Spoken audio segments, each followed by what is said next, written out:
Hi అండి అందరికీ welcome back to my channel. ఈరోజు ఈ వీడియోలో ఉగాది పండుగ స్పెషల్ అయినటువంటి మామిడికాయ పులిహోర ఏ విధంగా చేసుకోవాలో చూద్దామండి.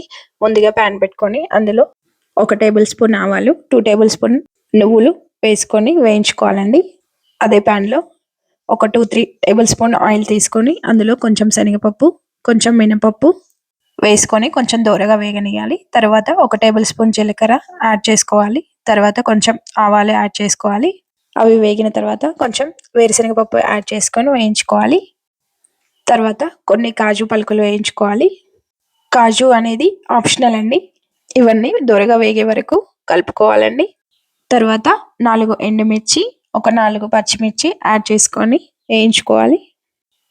ఇవి మగ్గిన తర్వాత కొంచెం కరివేపాకు యాడ్ చేసుకోవాలి. కరివేపాకు అనేది పులిహోరలో మంచి టేస్ట్ ఇస్తుంది. అది ఫ్రెష్గా ఉన్నట్లయితే ఇంకా బాగుంటుంది. ఇవి పూర్తిగా వేగిన తర్వాత మనం ముందుగా వేయించి పెట్టుకున్నటువంటి జీలకర్ర, నువ్వుల యొక్క పొడి ఇందులో యాడ్ చేసుకోవాలండి. తర్వాత ఒక 1/4 టీ స్పూన్ ఇంగువ యాడ్ చేసుకోవాలి. తర్వాత ఇవన్నీ మగ్గిన తర్వాత మనం ముందుగా తరిగి పెట్టుకున్నటువంటి పచ్చి మామిడికాయ తురుముని ఇందులో యాడ్ చేసుకోవాలండి. ఈ పచ్చి మామిడికాయ తురుము వేసిన తర్వాత ఒక 3-4 నిమిషాల పాటు ఉడికించుకుంటే సరిపోతుంది.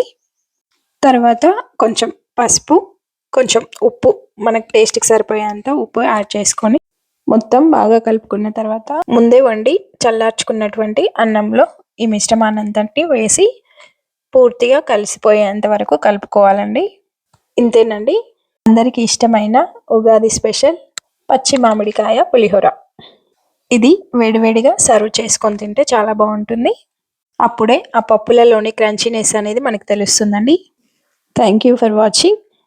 మీకు నా వీడియోలు నచ్చినట్లయితే please like and subscribe to my channel.